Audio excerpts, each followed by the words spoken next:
परम सरलात्मा दादा गुरुदेव श्री खूबचंद जी महाराज, संघ संरक्षक बहु सूत्र पूज्य गुरुदेव श्री फूलचंद जी महाराज, उत्तर भारतीय प्रवर्तक शासन सूर्य पूज्य गुरुदेव श्री शांति स्वरूप जी महाराज, श्रवण संघीय सलाहकार भीष्म पितामह राज ऋषि पूज्य गुरुदेव श्री सुमति प्रकाश जी महाराज,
ऋषभदेव भगवान की स्तुति में जो भक्तांबर स्तोत्र की रचना हुई है,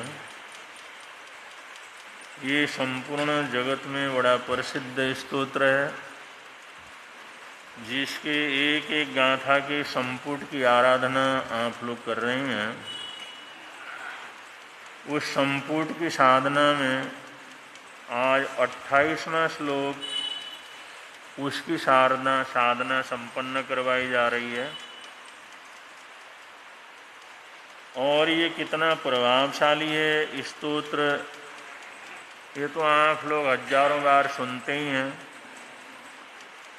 और बहुत लोगों ने भी अनुभव किया है। पूरे स्तोत्र का तो है ही है, अलग अलग जो इसके श्लोक हैं, जो अलग अलग मनके के रूप में हैं, उनका भी अपना स्वतंत्र रूप से बड़ा प्रभाव रहा है। और बहुत बार साधु साध्वियाँ या बड़े श्रावक श्राविकाएँ, साधक लोग, किसी को कोई परेशानी होती है, तकलीफ़ होती है, कोई रुकावट आ जाती है, कोई बड़ी परेशानियाँ खड़ी होती हैं, तो अलग अलग किसी न किसी श्लोक की आराधना की प्रेरणा देते हैं। अगर उसको भक्तिपूर्वक करते हैं तो उसका परिणाम आदमी बहुत अच्छी तरह से अनुभव कर सकता है। ऐसे ही जो ये 28वां श्लोक है, ये हमारी स्किन से संबंधित है, क्योंकि हमारा स्किन, हमारी चमड़ी, ये हमारे शरीर के लिए सबसे महत्वपूर्ण अंग है, क्योंकि चमड़ी से हमारा शरीर पूरा का पूरा ढका हुआ है। और चमड़ी ठीक है तो हम बिल्कुल ठीक हैं। अगर इसमें जरा सा भी खरोच भी लग जाए तो सारी परेशानियां खड़ी हो जाती हैं। और स्किन से संबंधित तरह तरह की बीमारियां होती हैं, तरह तरह के इन्फेक्शन होते हैं। हजारों, लाखों, करोड़ों लोग उस तकलीफ से गुजरते हैं। तो अगर ऐसी कोई तकलीफ होती है तो इस 28वें श्लोक की आराधना करें, इसका जाप करें, इसकी माला करें, तो भी उसमें राहत मिलता है। अगर दवाई लेते हैं तो दवाई लगनी शुरू हो जाती है, इलाज लग जाए तो बीमारी ठीक हो जाती है। अगर हम अपने स्किन को अच्छा रखना चाहें, सुंदर रखना चाहें, आकर्षक और स्वस्थ रखना चाहें, जो जिस तेल का हम प्रयोग करते हैं उस तेल के ऊपर उसको देख कर के अगर 11 बार, 21 बार, 31 बार या 41 बार, 51 बार अगर इस 28वें श्लोक का जाप करके अगर उसका तेल का अगर प्रयोग करें तो हमारे शरीर के जो स्किन है वो बहुत अच्छा बना रहता है, स्वस्थ बना रहता है। और बीमारियां होने से पहले ही बीमारियां हमारे शरीर से कटती भी हैं, क्योंकि भक्ति का अपना प्रभाव होता है, भावना का बड़ा प्रभाव होता है, श्लोकों के उच्चारण का बड़ा प्रभाव होता है। ऐसे ही कोई तकलीफ हो तो उसके अंदर हम कुछ न कुछ उपक्रम करते ही हैं। अगर तकलीफ होने से पहले ही उसका इस तरह से उपक्रम करें तो हम बहुत सी स्किन संबंधी बीमारियों से, तकलीफ़ों से अपने आप को सुरक्षित रख सकते हैं। यहाँ तक शास्त्रकार कहते हैं कोढ़ जैसी स्किन की जो बीमारी है वो भी कभी कभी तो इस श्लोक का विशेष रूप से आराधना करने से, एक माला पूरी तरह से करने से, आइमिल पूर्वक अगर इसकी माला करते हैं तो कोढ़ जैसी जो स्किन की सबसे भयंकर बीमारी है उससे भी इंसान को राहत मिल सकता है।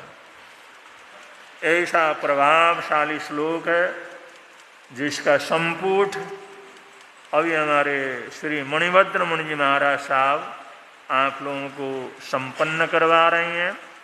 आप लोग सभी इसमें लगातार भाग ले रहे हैं और आज के कार्यक्रम में सहभागी बनने के लिए दिल्ली से हमारे गुरु महाराज के भक्तजन, आपके जैन नगर के पूर्व निवासी, ये सब परिवार यहाँ पर आए हुए हैं और जो कि आज के कार्यक्रम को संपन्न करवाने के उत्साह से यहाँ पर पहुँचे हैं। और ठेठ अहमदनगर से, आनंद नगरी से भी यहाँ पर संघ आया हुआ है और आप सब मिलकर के बड़े तहदील के साथ अभी जो है भक्तांबर के संपुट की साधना में सम्मिलित होंगे। अब श्री मणिभद्र मुनि जी महाराज साहब इस साधना को प्रारंभ करवा रहे हैं। बोलिए भगवान महावीर स्वामी की जय।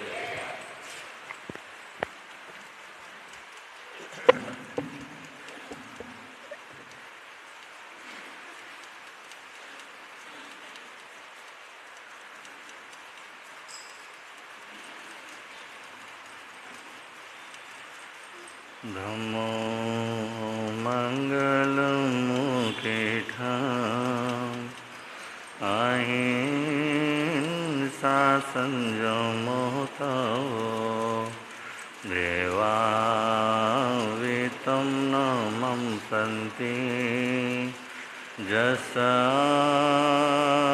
धम्मे संयमणो। दुनिया के चराचर जीवों पर कर्मों ने जाल बिछाया है। क्या साधु गृहस्थ क्या बाल वृद्ध बस कोई न बचने पाया।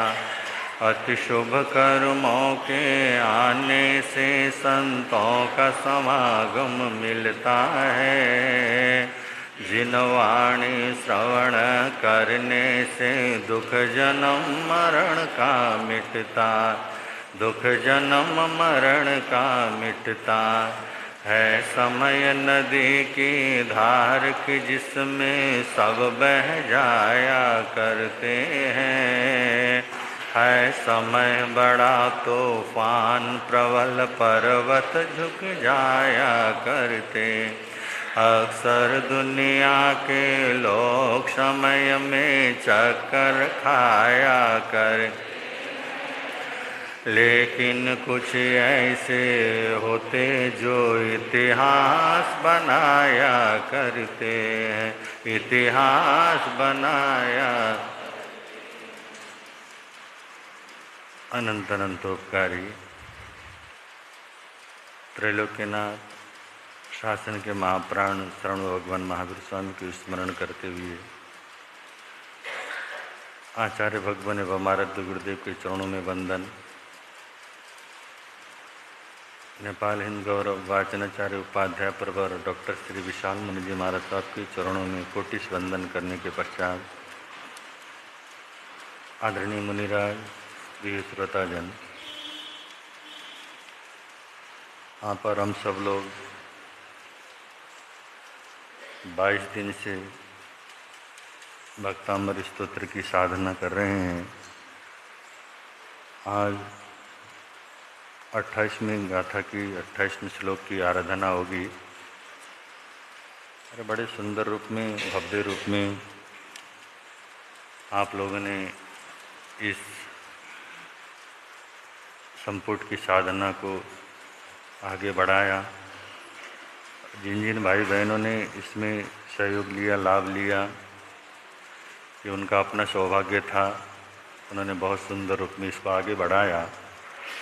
छोटी सी सूचना यही है कि प्रतिदिन जो व्यवस्थाएं संपुट के बाद चल रही हैं, उससे आप लोगों को थोड़ी सी तकलीफ़ भी हो सकती है, क्योंकि जब सामने कुछ व्यवस्था होती है तो हमको थोड़ी तकलीफ़ हो जाती है। तो कभी कभी इसमें परिवर्तन भी हो जाना चाहिए। तब हमारे पास सिर्फ 16 दिन बाकी हैं। उन 16 दिनों में जिन जिन लोगों ने नाम लिए, क्योंकि अब कोई गुंजाइश नहीं है, लगभग सारे नाम आ चुके हैं, पूरे नाम हो गए हैं। अब जिसने भी लेना है तो किसी के साथ मिल कर के आपको ये संपुट में भाग लेना पड़ेगा। स्वतंत्र रूप में तो अब कोई नाम खाली नहीं है, पूरे हो चुके हैं। तो जिन जिन भाइयों के नाम आ गए हैं तो उन भाइयों के लिए भी ये स्वतंत्रता दी जाती है कि आप अपने स्व इच्छा से, जिसके इस अनुष्ठान में 300 से अधिक लोगों के साथ संपुट संपन्न करते हैं, वो सफल ही माना जाता है। और 200 से नीचे तो बहुत कम होते हैं। तो इतने लोगों को आप लोग ने जमा करना है, लाना है, अनुष्ठान में रखना है। तो आपकी ये स्वतंत्रता है, जैसे आपकी इच्छा है वो चीज़ आप कर सकते हो, या कोई बंदिश नहीं। क्योंकि आप लोग ने पता नहीं कितना ध्यान से सुना था, जब प्रारंभ किया था तब ही वाचनाचार्य प्रवर ने आप लोगों को ये कह दिया था कि आप अपने स्वतंत्र रूप में आपने प्रभावना देनी हो तो दे सकते हैं, और नहीं भी देना हो तो भी आप स्वतंत्र हैं। कि आपने सोचा कि चलो अब नहीं देना, तो कोई ऐसा नहीं है, क्योंकि हमारा महत्व संपुट का है, अन्य चीज़ों की तरफ हमारा ध्यान जाना भी नहीं चाहिए। पर हम लोग क्या है नहीं, जो मूल चीज़ है उसको भूल जाते हैं और इधर उधर अधिक ध्यान हम लोग लगा देते हैं। हम लोग जिस साधना के लिए आते हैं, जिसके लिए आ रहे हैं, उसमें आप लोग प्रेम से सम्मिलित होना है, अपने को आना है, भक्तांबर करना है, व्यवस्था मिल रही लेना है, नहीं तो आपको क्या करना, चुपचाप अपने घर में जा सकता। परंतु पंचायती करने की हमारी थोड़ी आदत ज़्यादा बनी है, घर में नहीं मिलते तो यहाँ आके कर लेते हैं। तो आज के बाद आप लोग जिनके 16 नाम हैं, 16 दिन हैं, अभी फिर आप लोग मुफस्त्रिका लगा करके जैन के रूप में बैठे तो हैं, अब आप लोग देवी देवताओं को भी छोड़ते नहीं हो। तो अभी आगे आने वाले दिन भी कुछ गंभीर दिन है, ऐसी सूचना भी आ गई थी कि आगे आने वाले 15 तारीख के बाद तो फिर जैन लोग भी क्या हो जाते हैं, दूसरे परंपराओं में ज़्यादा ध्यान देने लगते हैं। तो आप जैसे आपकी अपनी व्यवस्था होती है, क्योंकि बीच में अम्बिल की व्यवस्था आएगी, और हम लोग तो आपको अम्बिल की प्रेरणा दे रहे हैं, आराध्य गुरुदेव का अम्बिल महोत्सव मना रहे हैं, तो सारी व्यवस्थाएं तो हो नहीं सकती। उसके बाद दूसरा दिन पारने का है, पारने की व्यवस्था भी आपने अपनी तरफ से है। तो आज के बाद जिन जिन्होंने भी ये भक्तांबर संपुट में भाग लिया, नाम लिखवाया है, आपको जैसी सुविधा हो उस सुविधा के अनुसार आप लोग क्या कर सकते हैं, कर सकते। इसमें संकोच की ज़रूरत नहीं है, किसी को संकोच कि भाई उसने ये किया था तो मुझे ये करना। ये धर्म ध्यान का स्थान है। प्रतिस्पर्धा बिल्कुल भी क्या होनी चाहिए, नहीं होनी चाहिए। प्रतिस्पर्धा करने के लिए बहुत सारी जगह, और प्रतिस्पर्धा में धर्म होता भी नहीं है। तो हमने सहज रूप में, सरल रूप में, जैसे धर्म की प्रभावना अच्छा हो, इस हिसाब से आप लोग क्या कर सकते, उस सुविधा को आगे बढ़ा सकते हैं। तो आज हम लोग 28वें श्लोक की साधना कर रहे हैं। उस 28वें श्लोक की साधना की विधि को हम पहले संपन्न करेंगे, उसके बाद फिर भक्तांबर का संपुट प्रारंभ होगा। श्री सिमंदर स्वामी भगवान, श्री ऋषभदेव जी, आचार्य मानतुंग जी एवं गुरुदेव जी, वाचनाचार्य भगवान, आपकी आज्ञा से, आपकी कृपा से, आपके प्रभाव से, आपके अनुग्रह से हम सभी भक्तांबर संपुट प्रारंभ कर रहे हैं। ये अनुष्ठान सुख शांति आनंदपूर्वक परिपूर्ण हो, ऐसी भावों के साथ। क्षिपोम स्वाहा, क्षिपोम स्वाहा, क्षिपोम स्वाहा, क्षिपोम स्वाहा, क्षिपोम स्वाहा, क्षिपोम स्वाहा, क्षिपोम स्वाहा, क्षिपोम स्वाहा, क्षिपोम स्वाहा। श्री आदिनाथाय नमः, श्री आदिनाथाय नमः, श्री आदिनाथाय नमः, श्री आदिनाथाय नमः, श्री आदिनाथाय नमः, श्री आदिनाथाय नमः, श्री आदिनाथाय नमः, श्री आदिनाथाय नमः, श्री आदिनाथाय।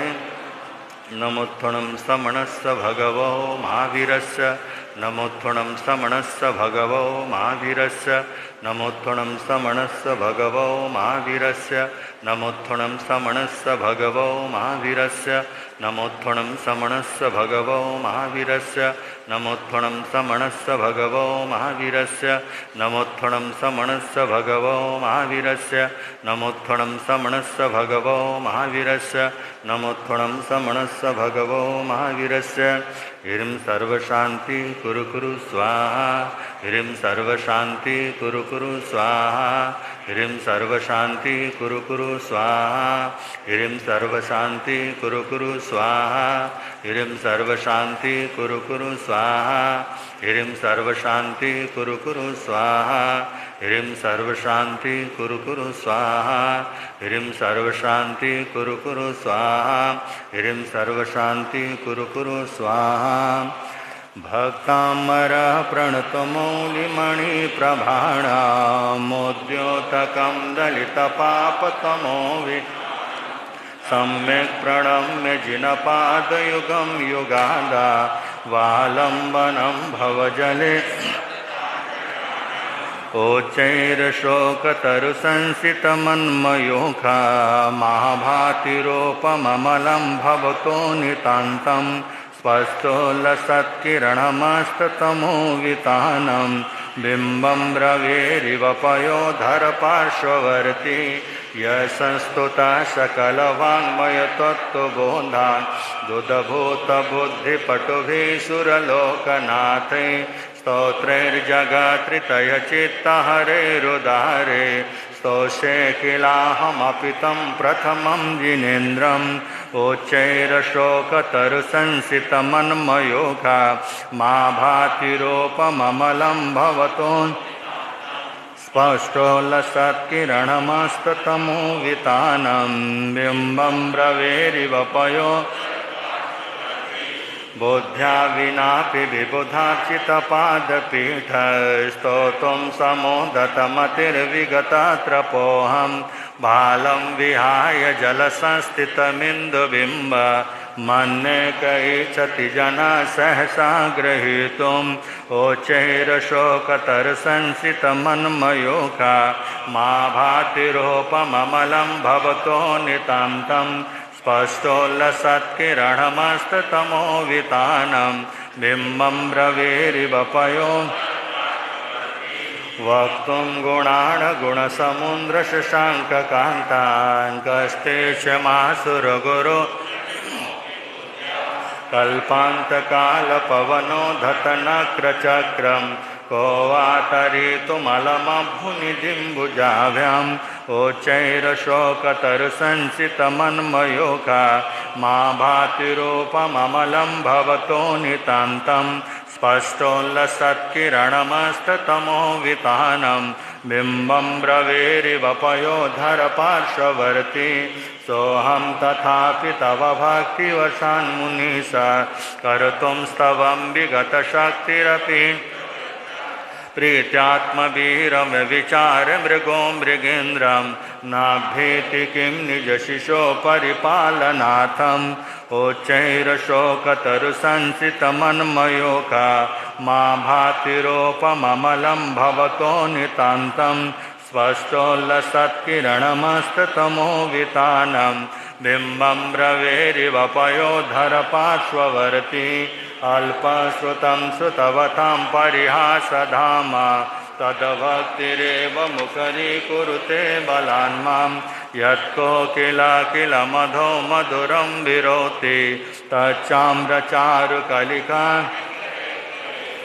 ओचैरशोकतरुसंसितमन्मयोगा मा भातिरोपममलं भवतो नितान्तं स्पष्टोल्लसत्किरणमस्ततमो वितानं बिम्बं ब्रवीरिवपयोधरपार्श्ववर्ती तत्संस्तवेन भवसंस्ततिसन्निबद्धं पापं चणाक्षयमुपैति शरीरभाजाम् आक्रान्तलोकमलिनीलमशेषमासो शौर्यासुभिन्नमिव सार ओचैरशोकतरुसंसितमन्मयोगा मा भातिरोपममलं भवतो नितान्तं स्पष्टोल्लसत्किरणमस्ततमो वितानं बिम्बं ब्रवीरिवपयो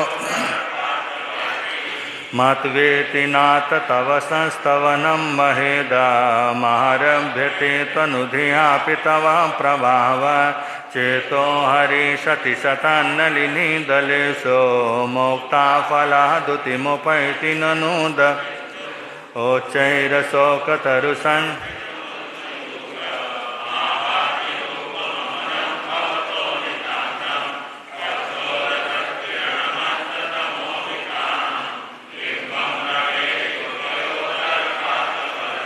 आस्तां तवस्तवनमस्तसमस्तदोषां तत्सं कथापि जगतां दुरतानि हन्ति दोरे सहस्रकिरणा कुरुते प्रभैवा पद्माकरेषु जलजा उच्चैरशोक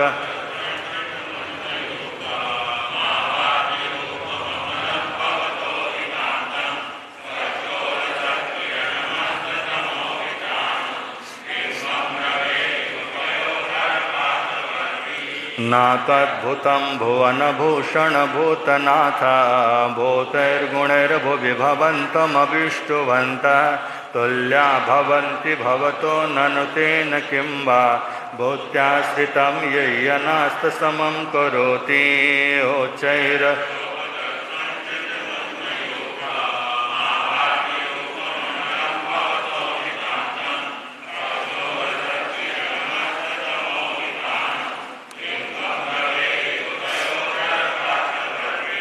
दृष्ट्वा भवन्तमनिमेषविलोकनीयं नान्यत्र तोषमुपयाति जनस्य चक्षु ऋत्वा पयाशशिखरदुतिदुग्धसिन्धो चारं जलं जलनिधिरसिकं तु ईक्षे ओचैरशोकतरुसं मा भातिरूपममलं भवतो नितान्तं स्पष्टोल्लसत्किरणमस्ततमोवितानं बिम्बं ब्रवीरिव पयो ऐशान्तरागरुचिभिः परमाणुभिस्त्वं निर्मापितास्त्रिभुवनैकललाम तावन्त एव खलु ते प्रणव्यं पृथिव्यां यते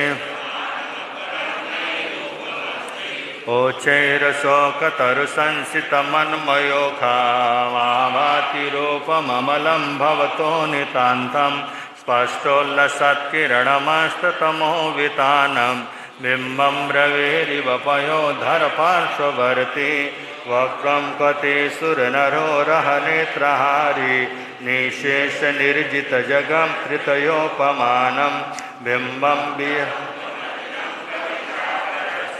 यद्वासरे भवति पाण्डुपलाशकल्पम् ओचैरशोकतरुसंसितमन्मयोखा मा भाति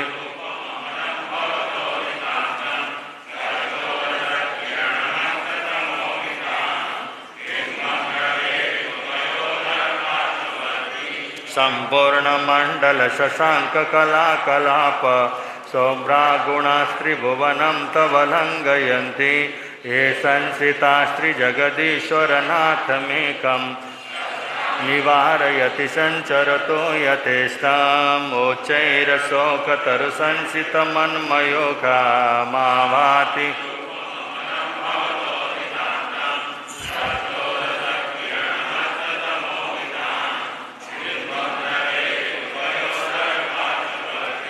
चित्रं किमत्र यदि ते त्रिदशाङ्गनाम्बे नेतं मनागपि मनो न विकारमार्गं कल्पान्तकालमरुता चलिता चलेन किमन्दरादृशिकरचलितं कदाचित् ओचैरशोकतरुसंसितमन्मयोखा मा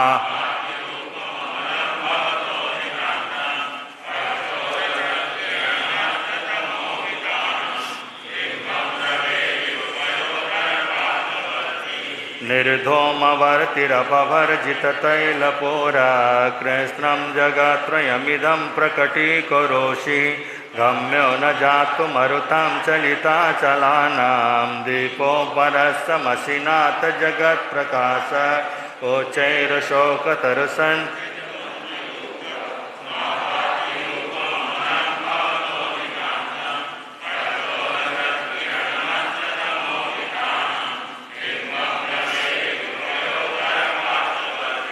नास्तं कदाचिदुपयासि न राहुगम्ये स्पष्टीकरोषि सहसा युगपञ्जगन्ति नाभोधरोद्धरनिरुद्धमहाप्रभाव सूर्यातिशाहि महिमासि मुनीन्द्रलोके ओचैरशोकतरुसन्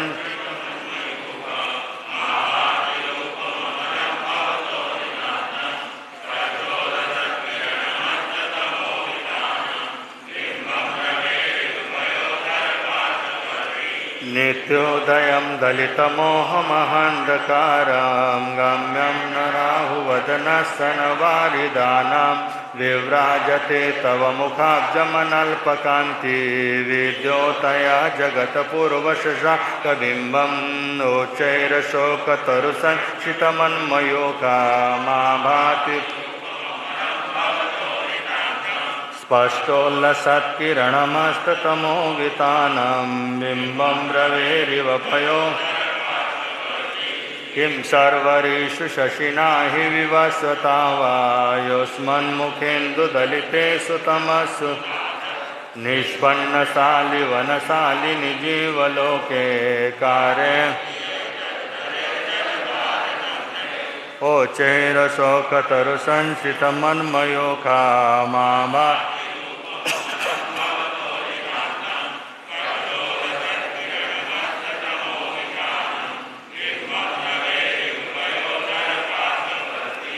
ज्ञानं यथा त्वयि विभाति कृतावकाशं नैवं तथा हरिहरादिषु नायकेषु तेजस्पूर्णं मणिषु याति यथा महत्तं नैवं तु ओचैरशोकतरुसंसितमन्मयोखा मावा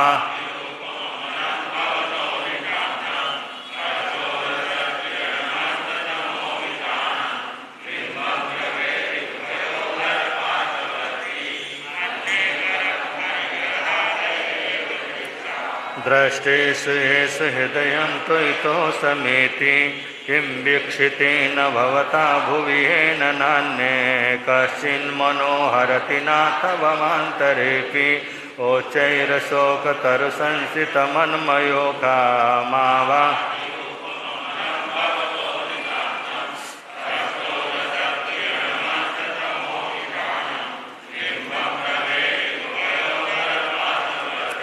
स्त्रीणां शतानि शतशो जनयन्ति पुत्रान् नान्यसुतं तदुपमं जननी प्रसूता सर्वादिशो ददति भानि सहस्ररश्मि प्राचेव दिग्जनयति पुरदंशुजालम् ओचैर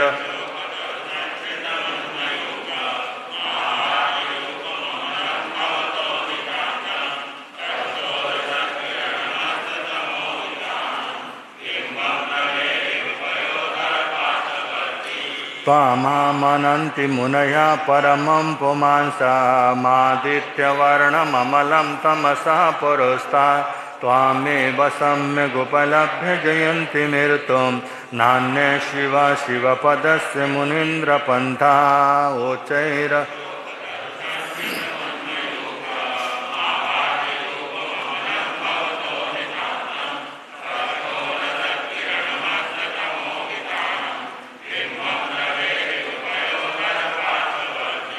त्वामावयं व्योमचिन्तमसङ्ख्यमाद्यं ब्रह्माण्डमीश्वरमनन्तमनङ्गकेतुं योगीश्वरं विदितयोगमनेकमेकं ज्ञानस्वरूपममलं प्रवदन्ति सन्तः ओचैरशोकतरुसंसितमन्मयोखा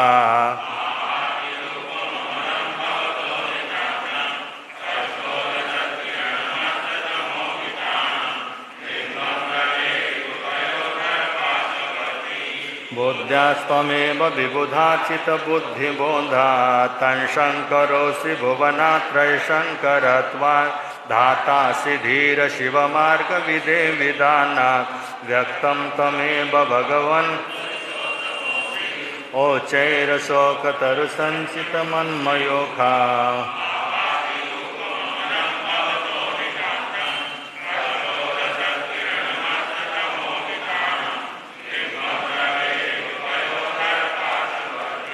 तोभ्यं नमः त्रिभुवनातिहराय नाथ तोभ्यं नमः चितितलमलभूषणाय तोभ्यं नमः त्रिजगतः परमेश्वराय तोभ्यं नमो ओचैरशोकतरुसंसितमन्मयोखा मा भाति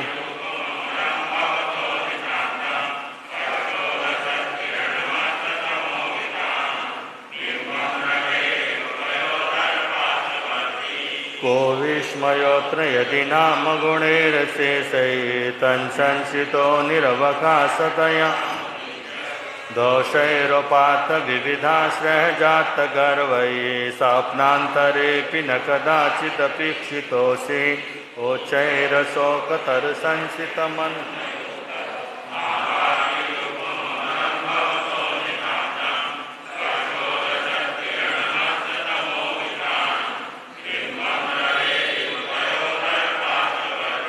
ओचैरशोकतरुसंसितमन्मयोखा मा भाति रूपः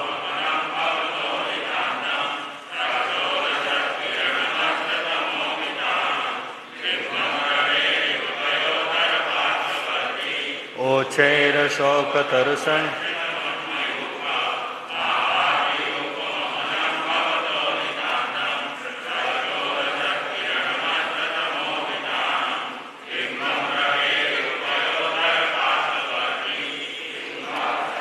मणिमयूखशिखा विचित्रे विव्राजते तव वपु कनकावदातं बिम्बं वियदुलसदां सुलतावितानां तुङ्गोदयादृशिरशिव सहस्ररश्मि ओच्चैरशोकतरुसं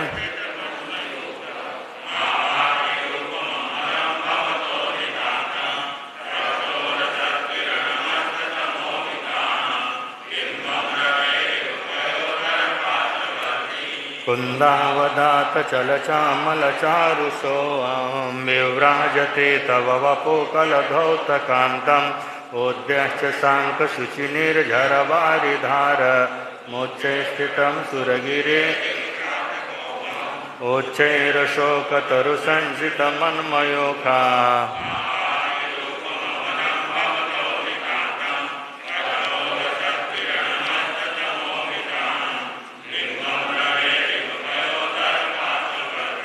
छत्रत्रयं तव विभाति शशाङ्ककान्तमोच्चे स्थितं स्थगितभानुकराप्रतापं मुक्ता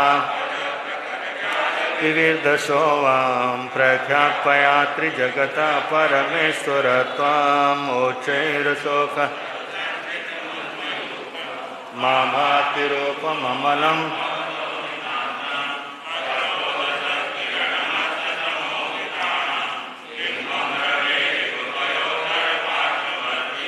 गम्भीरताररवपूरितदिग्विभागा त्रैलोक्यलोकशुभसङ्गमभूतिदक्षः स धर्मराज जय घोषणघोषकासन् दुम्दुमि ध्वनति ते यशसा प्रभागे ओचैर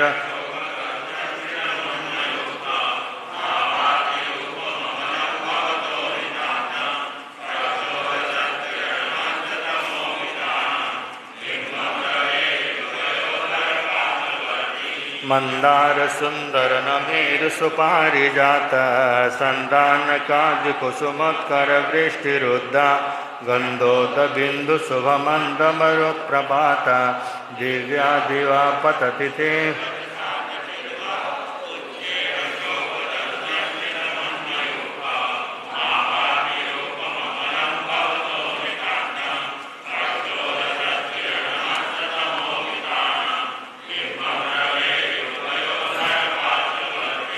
शुभ्रात् प्रभां वलय भूरि विभाम्बगोस्ते लोक्यत्रयं दुतिमतां दुतिमाक्षिपन्ति रौद्रोद्दिवाकर निरन्तर भूरि संख्या दीप्त्या जया कपिनिशा ओच्चैर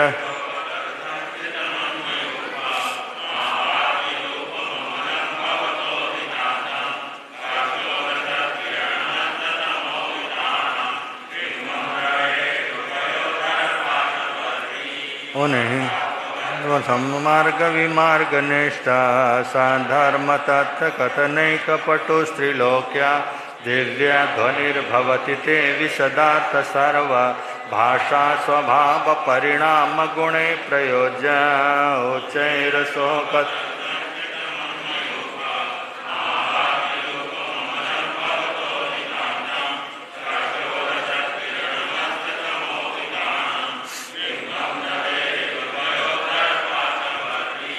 उन्नीन्द्र हेम नव पंकज पुंज कांति पल्योल्लसन्नकमयूख शिखाभिरामौ पादौ पदानि तव यत्र जिनेन्द्र दत्ता पद्मानि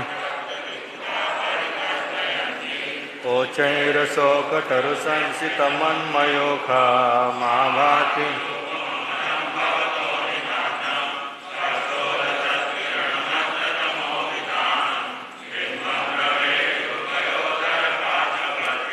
तीर्थं यथा तव विभूतिरभुर्जिनेन्द्र धर्मोपदेशन विधौ न तथा परस्य यादृक्प्रवाग्निकृता प्रहतन्धकारा तादृक्कुतो गणगणस्य विकासिनोऽपि ओचैरशोकतरुसन्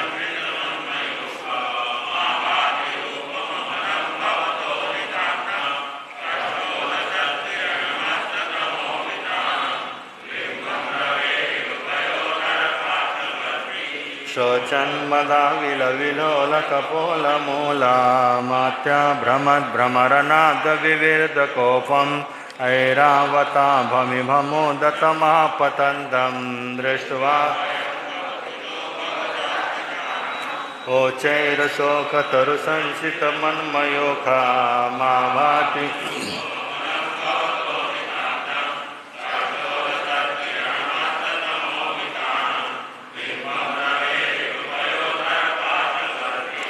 मिन्नेभकुम्भगलदुज्जलशोणिताक्ता मोक्ता फलादुतिमुख बाध्याक्रमाक्रमगतं हरिणाधिपोऽपि नाक्रामति क्रमयुगाचलसंसितन्ते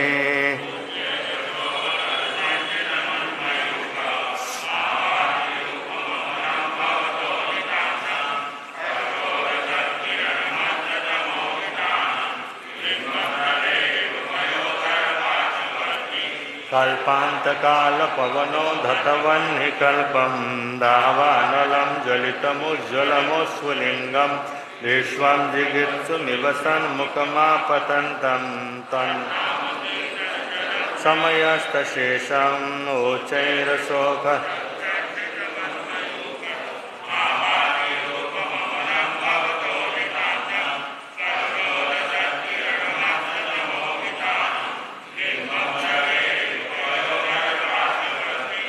रक्तेषणं समदकोकिलकण्ठनीलं क्रोधोदतं फणिदमुत्फणमापतन्तम् आक्रामति क्रमयुगे त्वन्नामनागदमनि स पुंस ओचैरशोकतरुसंसितमन्मयोखा मा भाति रूपममलम्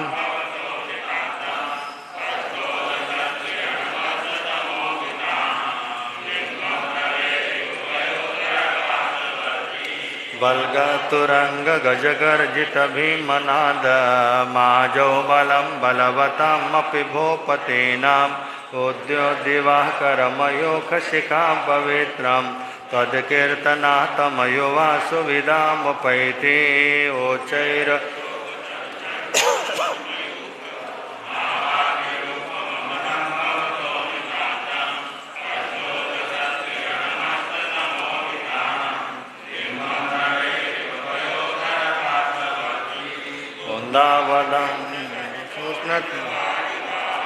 वेगावतारतरणातुरयुद्ध भीमे युद्धे जयं विजितदुर्जय जेऽपक्षा त्वदपादपङ्कजवनासैनो लभन्ते ओचैरशोकतरुसंसितमन्मयोखा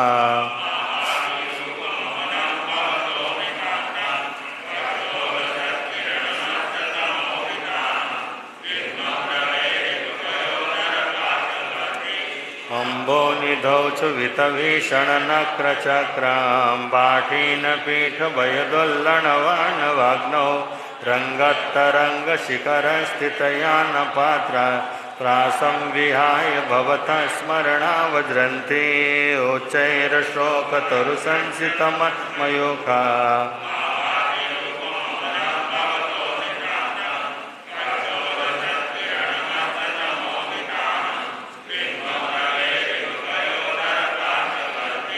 उदभूतभीषणजलोदरभारभुग्ना शोचां दशामुपगतां शुचिजीवितासा तत्पादपङ्कज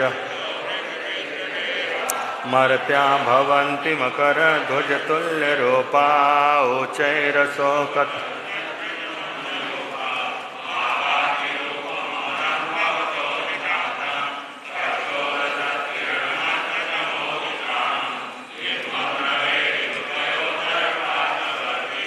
आपादकण्ठमरुशृङ्खलवेष्टिताङ्गा गाढं गृहे निगृष्णकोटिनिगृष्टजङ्गा त्वद्धाममन्त्रमनिशं मनुजः सद्ये स्वयं विवन्दभया भवन्ति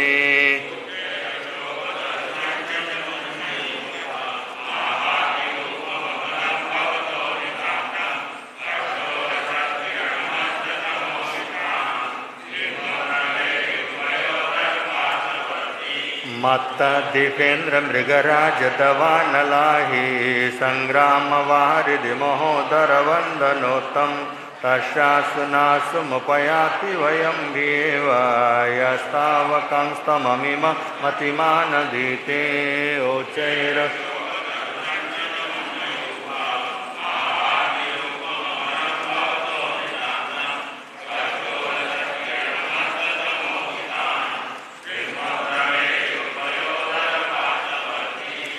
स्पृंसजन्तवजिनेन्द्रगुणैर्निबद्धां भक्त्या मया रुचिरवर्णविचित्रपुष्पां धत्ते जनो ईयकण्ठगतामजर्षं तं मानतोङ्गमवसा समुपैति लक्ष्मी तं मानतोङ्गमवसा भागतोकतरुसंसितमन्मयोगा मां भातिरूपममलं भवतो नितान्तं स्पष्टोल्लसत्किरणमस्ततमो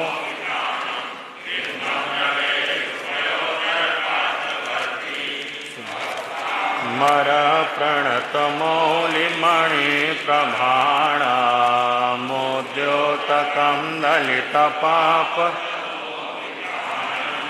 सम्यक् प्रणम्य जिनपादयुगं युगादा वालम्बनं भवजले पततां जनानां यशंस्तुता सकलवाङ्मयतत्त्वबोधा दुदवोतबुद्धिपटुभिः सुरलोकनाथे स्तोत्रैर्जगत्रितयचित्तहरैरुदारै स्तोष्ये किलाहमपितं प्रथमं जिनेन्द्रं स्तोष्ये किलाहमपितं प्रथमं जिनेन्द्रम् इति अति सुंदरम रमणीकम कल्याणकरम हितकरम सुखकरम मोक्षदायकम पापछायकम कर्मनाशकम शांतिकरम रहस्यमयम गुणतांत्रिकम तंत्र मंत्र युक्त पद भाव अलंकारण परिपूर्णम आध्यात्मिकम काव्यरत्नम साहित्यिकम भक्तम मनार्थमाय स्तोत्रम तस्य शांतार्थम उपशांतार्थम हितार्थम कल्याणार्थम मोक्षार्थम सद्विधिन सद्भक्त भाविन भगवच्चरण सरोजय परिपूर्ण भाविन समर्पय। हे प्रभु, आपके श्री चरणों में भक्तांबर स्तोत्र विधिवत समर्पित करते हैं। श्री आदिनाथ भगवान की, आचार्य मानतुंग जी महाराज की। देवाधिदेव श्री ऋषभ प्रभु को सादर शीश झुकाते हैं। देवाधिदेव श्री सादर शीश झुकाते हैं। श्री आदि जिनेश्वर धर्म दिनेश्वर जगदीश्वर गुण दुख सागर में थी डूब रही नैया जब जन जीवन की दुख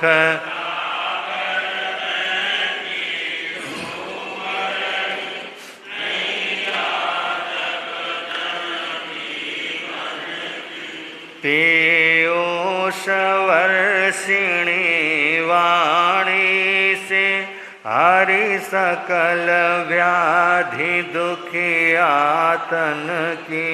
पीयूष हरि सकल व्याधि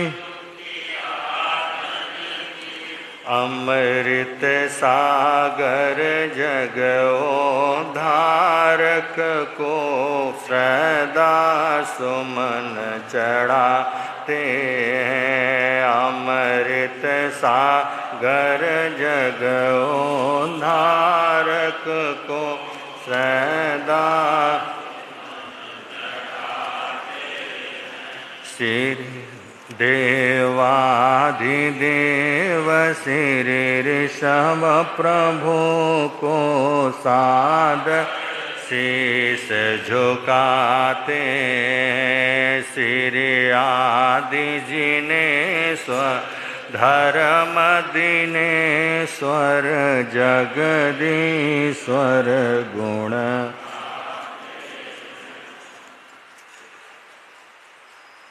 अभी हम सब लोगों ने 28वें श्लोक की आराधना की। और इस 28वें श्लोक में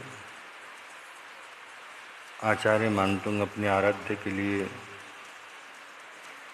जिन शब्दों के साथ श्रद्धा और भक्ति प्रकट की, इस तीर्थंकर आत्मा की अतिशय का वर्णन किया, इसमें बड़े सुंदर भावों में उन्होंने कहा है, नभ में बादल के समीप जब सूर्य प्रतिबिंब छाता है, शोभा देता है अति सुंदर, सबके मन को भाता है। उसी तरह अशोक वृक्ष के नीचे तेरी छवि प्यारी, निर्मल अंग शोभा पाता है, आसमान सा प्रियकारी। तीर्थंकर देवों के 8 महाप्रतिहार्यों का वर्णन करते हुए जो प्रथम प्रतिहार्य अशोक वृक्ष,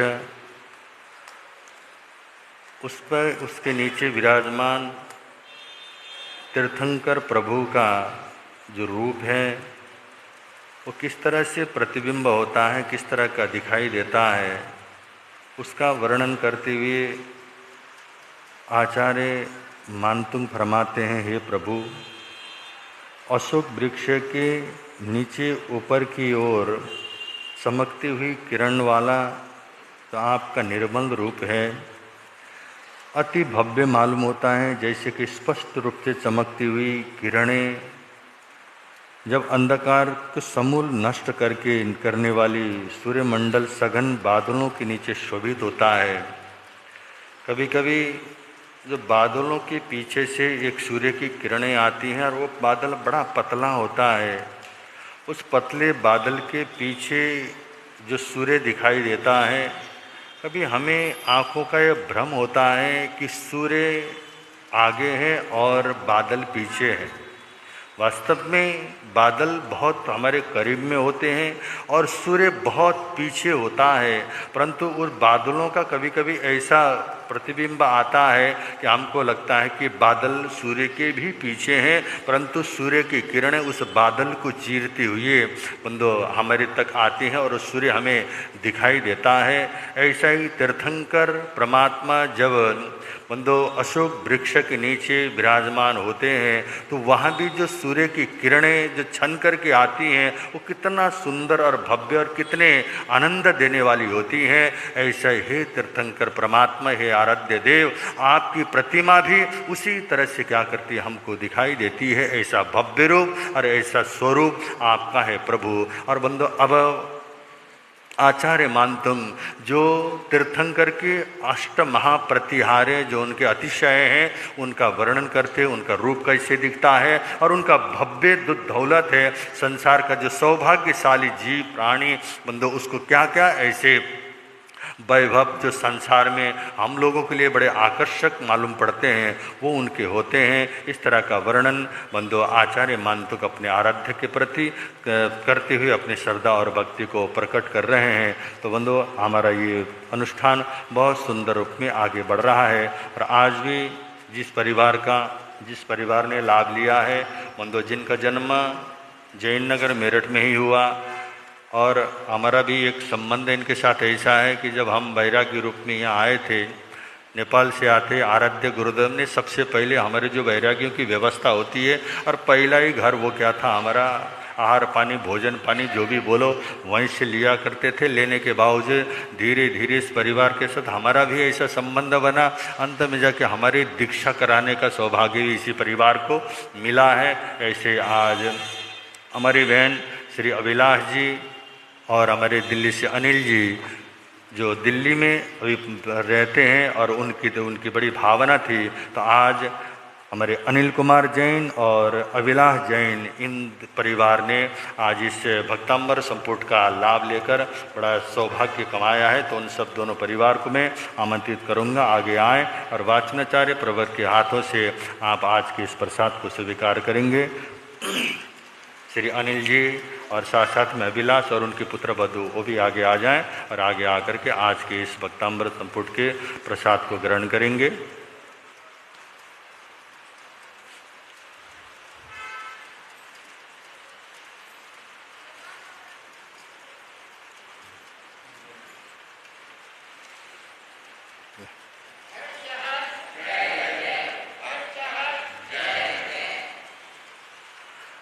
अब आप और हम सब लोग वाचनाचार्य भगवान के मुखारविंद से जिनवाणी श्रवण करेंगे। बल भगवान महावीर स्वामी की।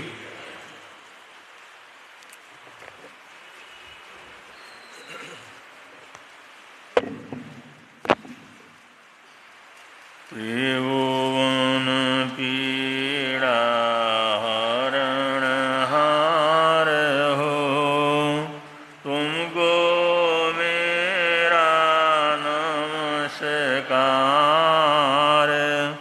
सर्व जगत के अलंकार, प्रणाम तुम्हें मेरा हर बार।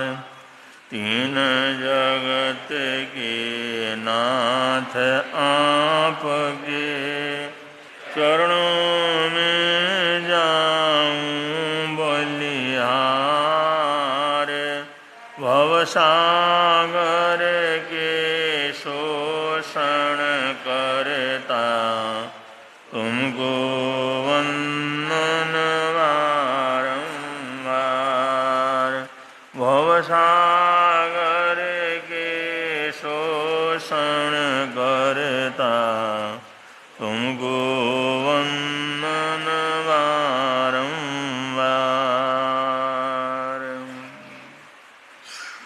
शास्त्रकार कहते हैं ज्ञानाचार, दर्शनाचार, चरित्राचार, तपाचार, ऐसे चरण करणानुयोग के अलग अलग भेद हैं, अलग अलग रूप हैं। इन सभी साधनाओं से जो साधक गुजरते हैं, जो इनकी अनुभूतियों के साथ प्रयोग के साथ आगे बढ़ते हैं, उनके जीवन में स्वाभाविक रूप से कुछ शक्तियाँ पैदा होती हैं, स्वाभाविक रूप से कुछ बल पैदा हो जाता है, एक आंतरिक ऊर्जा पैदा होती है जिसके लिए वो कुछ नहीं करते, लेकिन वो स्वाभाविक रूप से होता है। ऐसी शक्ति को लब्धि कह करके पुकारा जाता है। तो शास्त्रकारों ने साधु साध्वी जो साधक हैं, बड़ी कठोर साधना करने वाले तपस्वी हैं, उन शब्दों में बहुत सी लब्धियों की उत्पत्ति होना माना है। और ऐसे उदाहरण दुनिया के अंदर बहुत जगह पर हमारे को देखने को भी मिलते हैं। और जब इंसान इस तरह से साधना से गुजरता है, आराधना से गुजरता है, निष्परिग्रह भाव से गुजरता है, तो उसकी वाणी में, उसकी इच्छा में, उसके चाहत में एक बहुत बड़ी ताकत पैदा होती है।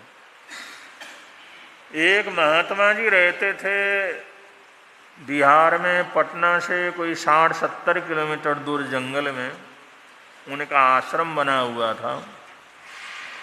एक उनका शिष्य था, खुद थे। और उस जंगल में रहते लोग कभी कभार आते, सत्संग वगैरह करते, चले जाते, किसी को तकलीफ वगैरह हो तो आकर के दर्शन करके जाते। एक बार 1 हफ्ते तक लगातार वर्षा होती रही। उस आश्रम में अब थे एक महात्मा जी थे, उनका शिष्य था, जो कुछ उनको साधन वगैरह मिले थे वो कुछ भी बचा नहीं, बिल्कुल खाली था, क्योंकि बाढ़ और बरसात और बुरा हाल, और ऐसे हालात में कौन आता, कौन वहाँ पर कुछ बह रहा था। और वो 4 दिन 5 दिन हो चुके थे, वहाँ पर बैठे हुए थे अपने कुटिया के पास ही। एक आदमी बड़ी बुरी हालात के अंदर, उस बरसात में, उस सर्दी में बड़ी बुरी तरह से कामता हुआ, बहुत बुरी हालात में वहाँ पर जिस समय उस कुटिया के पास, आश्रम के पास पहुँचा, उन लोगों ने सहारा दिया, अंदर ले जा कर के बैठाया, एक कम्बल वगैरह उसको ओढ़ने के लिए दिया। सर्दी और जल उसकी वजह से उसका बहुत ही बुरा हाल हो रहा था। उन्होंने कहा भाई ऐसा क्या हुआ? मैंने कहा ऐसी तकलीफ हो गई, फंस गया मैं पानी में, बाढ़ में, और किसी तरह से प्राण बचे हैं, बस आपके पास आ गया, बस मेरे प्राण बच गए, लाख लाख धन्यवाद। अब जिस समय वो बेचारा उसकी हालात को जिस समय देखा, महात्मा जी ने पूछा कि भाई क्या चाहिए? उन्होंने कहा बस मेरे को कुछ नहीं चाहिए, थोड़ा सा गर्मा गर्म चाय मिल जाए तो फिर बड़ी शांति हो जाएगी, थोड़ी सी चाय मेरे को आप क्या कर दो, पिला दो। और महात्मा जी ने कहा चलो कोई बात नहीं, तो चिंता न कर, अभी तेरा इंतजाम करते हैं। चेला फटाफट वहाँ से भागा और अंदर जाकर के अपनी रसोई में जाकर के देखा, न चीनी है, न दूध है, न चाय पत्ती है, चाय का कुछ भी सामान वहां पर नहीं है। वो सोचने लगा भाई गुरुजी ने कहा तो है उसको, भाई अभी तेरे को चाय पिलाते हैं, चिंता न कर, अभी पिला देते हैं, थोड़ी देर शांति रख। अब क्या बेचारा शांति रखेगा, अंदर तो कुछ भी नहीं है, और चारों तरफ बरसात इतनी है, बाढ़ इतना है, किसी के आने की संभावना नहीं है, ये क्या होगा? गुरुजी ने बता तो दिया, कहा तो, वो बेचारा कैसे जिएगा, क्या करेगा? ऐसा ही वो सोच रहा था। पिछवाड़ी की तरफ बैठ करके वो रसोई से देख रहा था बाहर, और उन्हें सोचा गुरुजी ने कहा तो है, बड़े इतने आत्मविश्वास थे, तो आराम से बैठ कर अभी चाय का इंतजाम करते हैं, कहाँ से करेंगे, कहाँ से पिलाएंगे। उतनी देर को एक आदमी उधर से आता हुआ दिखाई दिया। चेला सोचने लगा कमाल की बात हो गई। वो फटाफट आया, छतरी वगैरह लेकर के आया, और आकर के उसने एक जो लिफाफा उसको पकड़ाया, और लिफाफा जिस समय देखा तो उसके अंदर चाय का सारा सामान और नाश्ते का सामान था। अब उसको तो इतनी खुशी हुई, इतनी प्रसन्नता हुई, उसने वो लिया, अंदर तैयार करने के लिए चला गया। उसको ये भी ध्यान नहीं रहा कौन है क्या है, चलो बैठेगा गुरुजी के पास, सोचेंगे, विचार करेंगे। अब वो फटाफट वो तैयार करके सामने लाया गुरुजी के पास। गुरुजी तो अकेले बैठे हुए थे, और वही आदमी वहाँ पर बैठा हुआ था एक तरफ, और कोई भी उधर नहीं था। और जिस समय उसको चाय पिला दिया, गुरुजी को भी चाय पिला दिया, वो चेला कहने लगा गुरुजी वो आदमी कौन था? उन्होंने कहा मैं तो नहीं जानता कौन था, कौन आदमी आया? उन्होंने कहा आपके पास नहीं आया। उन्होंने कहा मेरे यहाँ तो कौन आता है, 4 दिन से कोई आया यहाँ पर, ये बेचारा मरता मरता आया, और कौन आता है यहाँ पर? उसने सारी बात बतलाई, गुरुजी ये सारा सामान कोई आदमी दे करके गया, ये आपका ही कोई भगत दे करके गया। उन्होंने कहा भाई अपना भक्त भुक्त कौन है, कौन आना है, 4 दिन से किसी ने खबर नहीं ली, अब हम किसी के प्रति कुछ रखते तो है नहीं। अब जिस समय उस चेले को कुछ समझ में नहीं आया, वो कहता गुरुजी ऐसा हुआ कैसे, ये मेरे समझ में नहीं आता। उन्होंने कहा पहले चाय नाश्ता कर ले तू। उन्होंने कहा आप ये बताओ ये सब हुआ कैसे, ये संभावना कैसे हुई, ये कौन आया, क्या हुआ? उन्होंने कहा बेटा देखो हम लोग फक्कड़ संत हैं, हम कोई इच्छा नहीं रखते, हम लोग कामना नहीं रखते, हम लोग हमेशा परोपकार की भावना रखते हैं, हमने कोई लेना देना कुछ नहीं है। ऐसे जो फक्कड़ संत होते हैं, अगर वो लोग अगर कोई इच्छा करते हैं, अगर कोई कामना करते हैं, अगर कुछ चाहत उनके मन के अंदर पैदा होती है, तो सारा कायनात उसकी चाहत को पूरा करने में लग जाता है। जिनके पास कुछ नहीं है, अगर वो भी किसी को आशीर्वाद दे देते हैं, अगर वो चाहते हैं ऐसा हो जाए, तो उसकी इच्छा पूरी करने के लिए पूरी प्रकृति, पूरा कायनात उसके अंदर एक्टिव हो जाता है और उसकी भावना पूरी हो जाती है। ये लोग जब साधना करते हैं, आराधना करते हैं, कुछ नहीं चाहते, तो उनकी इच्छा इस तरह से पूरी हो जाती है। तो बंधु, ये साधना की लब्धियाँ हैं, ये कोई चमत्कार करने के लिए होता नहीं है, ये लोग किसी को दिखाने के लिए होता नहीं है।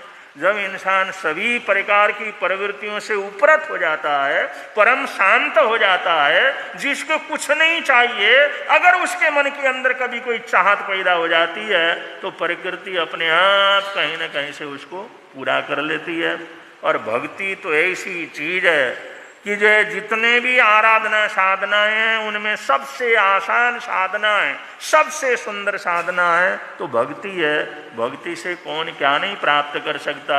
ऐसे ऐसे उदाहरण भारत के इतिहास के अंदर हैं, और मीराबाई को तो आप लोग सुनते ही रहते हैं। ऐसी महान आत्मा थी, वो चित्तौड़गढ़ का राज परिवार उसको छोड़ दिया और उन्हें भक्ति के अंदर अपने जीवन को समर्पित कर डाला। और जिस समय महाराणा उदय सिंह ने अपने पुत्र महाराणा प्रताप को बहुत से लोगों के साथ द्वारिका के अंदर भेजा, जाकर के भक्त मीराबाई को लेकर के आओ, क्योंकि इसी परिवार की तो थी वो, इसी परिवार की तो सन्नारी थी। जब उदय सिंह ने कहा भाई इस तरह से उनको तकलीफ है, उनके लिए अलग से वहां पर मंदिर बनवा दिया, अलग से महल बना दिया, बढ़िया महल बना दिया, जो उनकी भक्ति करना, भावना करना, जो कुछ भी करेंगी तुम किसी तरह उनको लेकर के आओ। क्योंकि पहले प्रताप कई बार उनके पास गए, भाई मैं झंझटों के अंदर पड़ती नहीं है, अब मैंने संसार छोड़ा हुआ है, मैं भक्ति के अंदर रहती हूँ। तो उदय सिंह जी ने ऐसा भव्य महल उसको बनवा दिया, मंदिर बनवा दिया, और कहा भाई तुम प्रताप को कहा बहुत से और अधिकारियों को भेजा, तुम वहां से उनको लेकर के आओ। अब जिस समय ये लोग गए और उन्होंने राजा की तरफ से प्रार्थना करी, अपनी तरफ से प्रार्थना करी, मीराबाई ने 100 बार समझाने की कोशिश करी, मेरे को यहीं रहने दो, इसी भक्ति के अंदर तो मैंने जीवन पूरा किया। उन्होंने कहा भाई वहां पर मंदिर सब कुछ बना दिया है, तुम्हारा महल बना दिया है, कोई किसी प्रकार की तकलीफ नहीं है। जिस समय माने नहीं तो उन लोगों ने कहा आप नहीं जाएंगे तो हम भी नहीं जाएंगे, हम तो यहीं रहेंगे। वो खाना पीना भी छोड़ दिया, वहीं पर सारे रह गए। मीराबाई को बड़ी परेशानी होगी, वो सोचने लगे, उनको बहुत समझाया, प्रताप को बहुत समझाया। और महाराणा प्रताप तो क्या थे आप जानते ही हैं, बचपन से ही अद्भुत थे। जब उन्होंने कहा नहीं आपको लिए बगैर मैंने जाना नहीं है यहाँ पर, मैं तो वचन दे करके आया हूँ। अब जब ऐसी हालात हो गई तो चलो कोई बात नहीं, मैं आती हूँ, मैं चलती हूँ तुम्हारे साथ। उन्होंने अपना जो कमरा जिसमें अंदर रहती थी, वहाँ से जो भी छोला वगैरह था, जो सामान वगैरह था वो लिया, और लेकर के वहाँ के जो मंदिर के अंदर, द्वारिका का जो मेन मंदिर था, कृष्ण का मंदिर था, उसके अंदर गई। मैं भजन पाठ करके जो है गए। उन्होंने सोचा चलो भाई जाते जाते अपने भगवान को भजन पाठ करके निकलेंगी। वो अंदर चली गई, उन्होंने बाहर से थोड़ा सा बाहर वहाँ से दरवाज़ा बंद कर दिया, अंदर चली गई। ये लोग इंतज़ार करते रहे, इंतज़ार करते रहे। 1 घंटा बीता, 2 घंटा बीता, 3 घंटा बीता, और वो भक्ति में तल्लीन हो गई होंगी। जब तक नहीं चलेंगी तब तक हमने जाना नहीं। वो सारे अनशन करके बैठे हुए थे। 4 घंटे हो गए, 5 घंटे हो गए, निकले नहीं। तो उन्होंने फिर दरवाज़ा खोल करके देखा, भाई अंदर जाके देख तो लें, भाई क्या बात है। हमारे को कहा मैं चलती हूँ, तैयार होकर के चली गई, मैं प्रभु से मिल करके चलती हूँ, और वापिस आए नहीं। अब जिस समय खोला तो अंदर तो कुछ भी नहीं था, वो मंदिर के अंदर कोई दूसरा दरवाजा भी नहीं था, कहीं से जाने आने की जगह भी नहीं थी, और अंदर जाकर के सारा छान मारा, मीराबाई का कोई अता पता क्या किया नहीं लगा। आखिर ये हार करके वापिस आ गए। वहाँ के पुजारियों ने, वहाँ के अधिकारियों ने भी दुनिया भर की खोज करवाई, लेकिन मीराबाई का उसके बाद पता नहीं लगा। इसलिए कवि लोग कहते हैं, भक्त लोग कहते हैं, ऐसी महान भक्त थी, उन्होंने जिस समय भगवान के सामने जा करके उन्होंने प्रार्थना की, मैंने आपको छोड़ करके कहीं नहीं जाना, अब ये लोग मेरे को छोड़ने वाले नहीं है, आप मेरे को अपने आप में संभालो। वो कहते हैं वो मूर्ति के अंदर ही क्या करके समा गई। उसकी कोई चिन्ह, कोई चीज, उनका शरीर, कुछ भी तब उसके बाद नहीं मिला। तो बंधु अब सत्यता तो क्या है भगवान जानते हैं, लेकिन ये घटना मीराबाई के साथ घटी है। भक्ति क्या क्या नहीं करती, भक्ति के चमत्कार क्या क्या नहीं होते, भक्ति से क्या क्या दुनिया के अंदर नहीं होता, ये सब आप लोग समय समय पर सुनते हैं और ऐसी घटनाएं घटती रहती हैं। अभी हमारे इलाके के अंदर कांदला नगरी है, कांदले के अंदर आज से 52 साल पहले हमारी दीक्षा हुई थी और पूज्य काशीराम जी महाराज साहब की दीक्षा भी कांदले में हुई थी। तपस्वी निहाल चंद जी महाराज साहब ने 61 दिन की उपस्या कांदले के अंदर की थी। कांदले में महासती मीना जी महाराज साहब, उनकी साध्वी महक जी महाराज साहब वहाँ पर विराजमान है, चतुर्मास चल रहा है। उनकी बैरागन है सिर्फ 12 वर्ष की, 12 वर्ष की उसकी उम्र है। और 12 वर्ष का बच्चा कितना बड़ा होता है देख लो आप लोग, 12 वर्ष की बच्ची है, 12 वर्ष की उम्र है उस बैरागन की, उसका नाम है भवि जैन। उस बच्ची ने तपस्या करते करते आज जो है उनका वो जो है 15 तारीख को 51 उपवास का पारना उसको क्या कर रहे हैं, करवा रहे हैं। 12 वर्ष की उम्र में उस लड़की ने 51 उपवास, गर्म पानी के आधार पर 51 उपवास की उसने आराधना। अभी उसका 48वां 49वां चल रहा है। परसों जो है उसका जो कार्यक्रम वगैरह सब जो है वो स्वागत कार्यक्रम है। 15 तारीख को उन्होंने पारना महोत्सव रखा हुआ है। तो बंधु 12 वर्ष की उम्र उस छोटी सी बच्ची ने 51 उपवास गर्म आधा पानी के आधार पर उसने संपन्न किए। और बहुत वहाँ पर मेला लगा हुआ है, दुनिया भर के लोग दर्शन करने के लिए आते हैं, देखते हैं तो भरोसा तक नहीं होता। लेकिन उस बच्चे ने ये क्या है, ये जो है भक्ति की ताकत, जाप की ताकत, या पूर्व जन्म के अंदर जो साधना की है उसकी ताकत लेकर के आते हैं। तो छोटी 12 वर्ष की उम्र, वो खाने पीने की उम्र, वो खेलने की उम्र, जहाँ पर धर्म ज्ञान इतना कौन सोच सकता है, और वो 51 उपवास की आराधना साधना उसने की। आज सुबह वहाँ का संघ भी आकर के गया, उन्होंने भी प्रार्थना की। परसों के कार्यक्रम में जरूर मेरठ से भी लोगों को आ जाना चाहिए, उनको जैसे संघ की जो अनुकूलता होगी वो तो रहेगी, लेकिन उसको आशीर्वाद भेज दिया है। तो बंधुओं, ये भक्ति और भक्ति का चमत्कार, इससे बड़ा और दुनिया के अंदर क्या हो सकता है। इतनी उम्र में एक टाइम का छोड़ना मुश्किल होता है, एक दिन का छोड़ना मुश्किल होता है। उस बच्चे ने 51 दिन की तपस्या बड़े आराम से, बड़ी साता से संपन्न की है, वो संपन्न कर रही है। तो बंधु, वो भक्ति का अपना बड़ा भारी प्रभाव रहता है। आज हमारी सभा में आनंद नगरी, आनंद धर्म नगरी, अहमदनगर से वहाँ का संघ आया हुआ, महावीर जी नगर से संघ आया हुआ, वहाँ के प्रधान जी, उप प्रधान जी सभी आए हुए हैं। नगर से आए हुए भाई बहन थोड़ा खड़े हो जाएंगे। तो ये सब जो हमारे आचार्य आनंद ऋषि महाराज साहब की नगरी अहमदनगर, जिनका बड़ा उपकार है, जिन्होंने संघ को बहुत कुछ दिया है, उस नगर से आप लोग 15 जनों का संघ यहाँ पर आया हुआ है। प्रधान जी, मंत्री जी सभी लोग हैं, सबको बहुत बहुत मंगल कामनाएं, सद्भावनाएं। और महावीर जी नगर, वहाँ पर हमारी साधवियाँ, गुरु निहाल परिवार की दोनों साधवियाँ वहाँ पर विराजमान है, आवाजी विवाजी, आवाजी विवाजी। वैसे तुम्हारे को भी पता नहीं लगा आवा कौन है, विवाह कौन है। वो सब बोलते हैं तो उनका नाम बोलते हैं तो आवा विवाह बोलते हैं, आवा विवाह। और लोगों को भी पता नहीं लगता आवा कौन सी है, विवाह कौन सी है।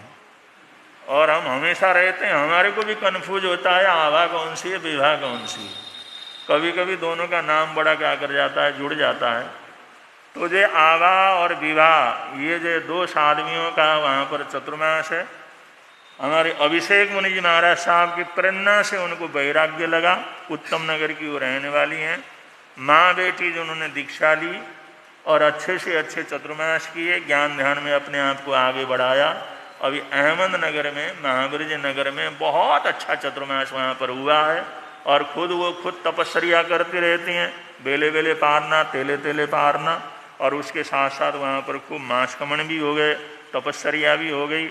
आयु हमारे श्रावक श्राविकाएं बड़े खुश हैं, बड़े प्रसन्न हैं कि गुरुदेव सतियों ने खूब धर्म की परिभावना की। और वहाँ पर हमारे प्रवर्तक श्री आशीष मुनि जी महाराज साहब का पहले चतुर्मास हो चुका है।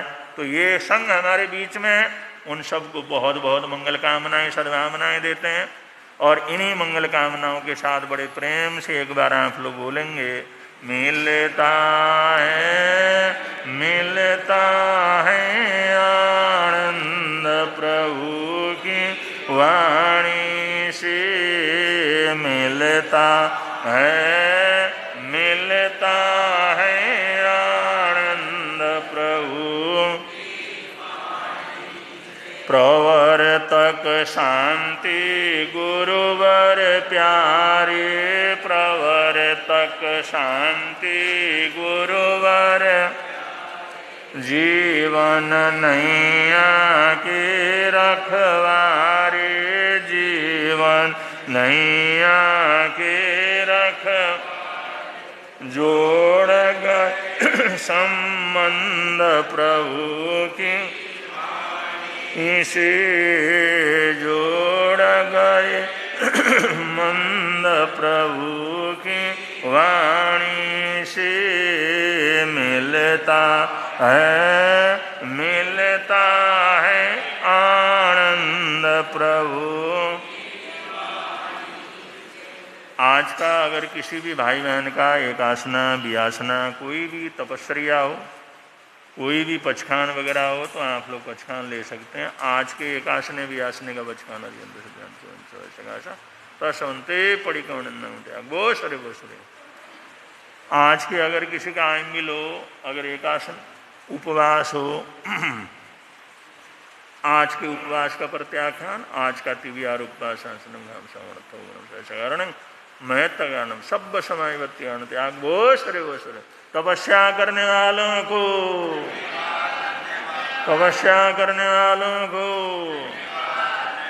अब संघ की तरफ से सूचनाएं हैं और सूचनाओं के अनंतर मंगल पाठ होगा। संघ की तरफ से सूचनाएं।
फिर चत्तारि मंगलम अरिहंता मंगलम सिद्धा मंगलम साऊ मंगलम केवली पुनतो धम्मो मंगलम चत्तारि लोकोत्तम अरिहंता लोकोत्तम सिद्धा लोकोत्तम साऊ लोकोत्तम केवली पुनतो धम्मो लोकोत्तमो चत्तारि शरणं पवज्जामि अरिहन्ते शरणं पवज्जामि सिद्धे शरणं पवज्जामि साऊ शरणं पवज्जामि केवली पुनत्तं धम्मं शरणं पवज्जामि ये चार